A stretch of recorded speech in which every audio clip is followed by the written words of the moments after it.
What's going on, guys? Juju Reviews here, and in this video I'm going to be doing an album review on 21 Savage's latest album, American Dream. This is the rapper's third studio album and in turn will be the soundtrack to his first ever movie. And for a while now, 21 Savage has been a rapper who's sort of made it clear that he should be taken quite seriously in the hip-hop industry, and I feel like this is mostly due to his countless features and collaborations with Drake, who's quite a polarizing name in the industry at this point. He pretty much rose to fame in that 2016 to 2017 period of music, pretty much due to his flow, his lyrics, just the style of the way he makes rap music. And I've never really been a huge fan of his. I've just believed his voice is kind of monotone and overall just not very progressive. I feel like as time goes on he hasn't really changed too much, but the announcement of his latest album did have me very intrigued to see if he might go for a different direction. Also, I don't know if it's just me, but I feel like a lot of people in the last 2 or 3 years have been putting him on this really high pedestal that's kind of undeserved in some ways. When I think of him, I still think of him from his XXL cypher that he did a while ago. I think that was a good while ago now actually, but I just feel like people just put him on this weird high level that is just undeserved. I've never really felt that way about him myself, and I don't think this album is going to start making me feel that way either. It doesn't blow me away at all.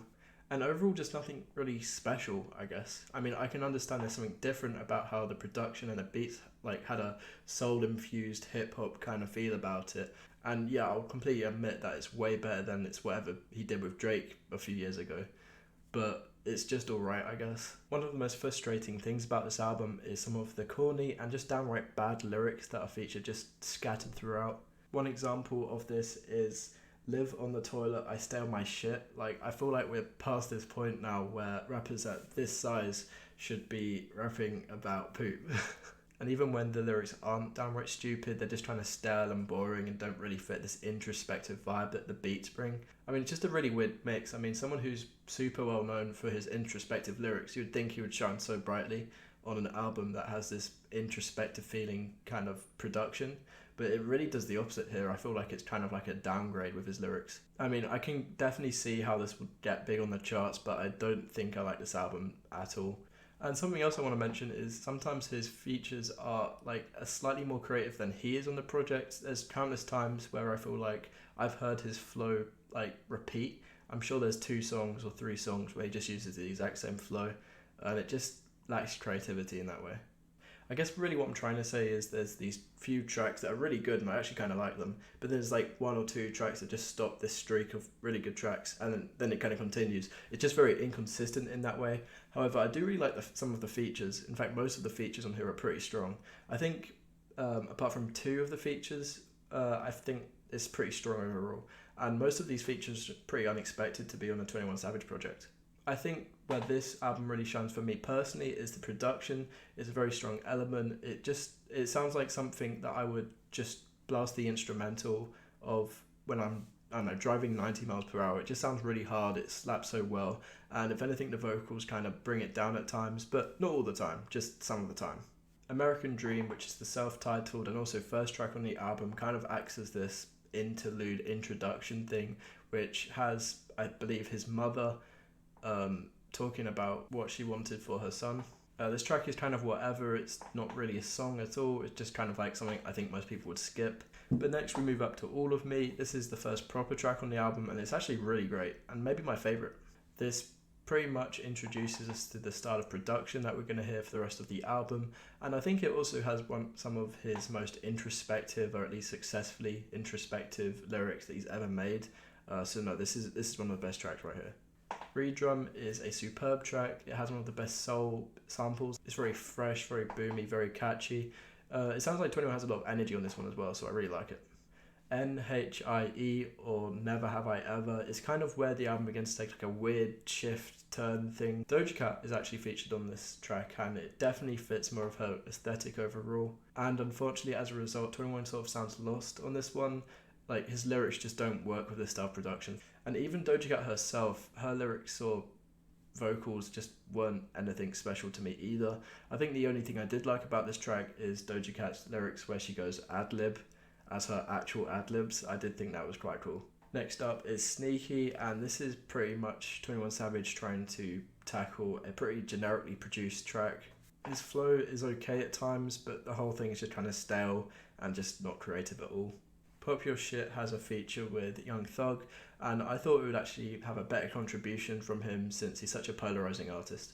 Both artists just trying to fall off lyrically, and the whole thing just doesn't sound too great to me. I mean, it has lyrics such as "It smell like gas, I think somebody pooped," like, what? I don't even want to hear that in my ears right now. Letter to My Brother is where things start to pick up again. I think the only bad thing on this song is that it's too short. I think it'd probably be my favourite thing on the whole album if it was slightly longer. It has a great beat and also some very moving lyrics from 21 Savage here. Dangerous is halfway through the album, and it kind of kicks off this weird halfway point with the album where the rest of it is kind of produced by Metro Boomin, including this one. And surprisingly, it also includes the best feature, which is Lil Durk. Everyone from 21 Savage to Metro Boomin to Lil Durk do an amazing job here, because there's amazing production, amazing flow, just nothing to complain about really here. Next up we've got Nina, and oh my god, does this song slap so hard. I'm just going to assume at this point this is probably my most played song from the album. Travis Scott is featured on this one and he completely carries it, but it's just so great. I mean, it's one of his best features in years, if not his best feature of all time. He's not even using auto-tune, so it sounds completely like OG Travis Scott from back in the day. It just sounds so good. In fact, I think Travis has the best flow and some of the best lyrics on this album alone. I think he just wins the whole thing. And unfortunately, after such a stellar, amazing song, See the Real is next. This is definitely the most pop rap sound on the album, which is so weird because it's like such a weird transition from this soul sample kind of thing to this chipmunk soul kind of pop rap sound. It just sounds like a Drake throwaway to me. About halfway through, I just got really annoyed with this track. It just sounds so jarring, and it really doesn't work with 21 Savage's monotone voice, and then you have this high-pitched production. It's just a no from me. Although, on the other hand, Prove It is probably an example of how 21 Savage can just about pull through with a pop rap song. It's a lot better, and I do kind of like it, even if it isn't what the rest of the album sounded like so far. This song features Summer Walker, who is notorious for making some of the best R&B songs out there, and I think her voice alongside 21's bars and his deep voice, I think they kind of work very well together to make this solid track. Should Have Wore a Bonnet is a standout track because it's this weird collaboration between 21 and Brent Faiyaz. I didn't really see this coming. It just kind of came out of nowhere, and it's kind of the most unique sounding track on the whole album. But this one's pretty cool actually. It has some really good replay value. It's still kind of settling in how it sounds to me, just because it's so different and unique, but I do like it.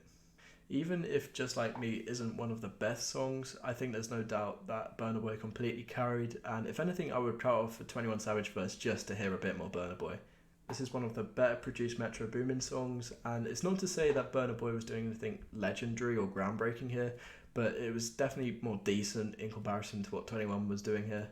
Coming off to the end of the album, we've got Red Sky, which has some of 21 Savage's best lyrics. Great song, no complaints. And finally, we have Dark Days, which has Mariah the Scientist and 21 both doing an amazing job. Very introspective, very lyrical. It works very well for the album's aesthetic. I do think it's a very good choice to put this at the ending just because of the introspective kind of side of things. Just for when the listener is finishing off the album, they can kind of reflect and remember what they've listened to a little bit. Anyway, this album is fine, I guess. Probably not somewhere I want to see Mr. Savage at this point in his career, but it's just about forgivable, I suppose. So I'm going to probably give this a 6 out of 10. But I'd also like to know, what did you rate this album? What are your thoughts on it? Did you like it or did you not like it? Let me know in the comments down below, and if you like this video, please like and subscribe, and I'll see you in the next review.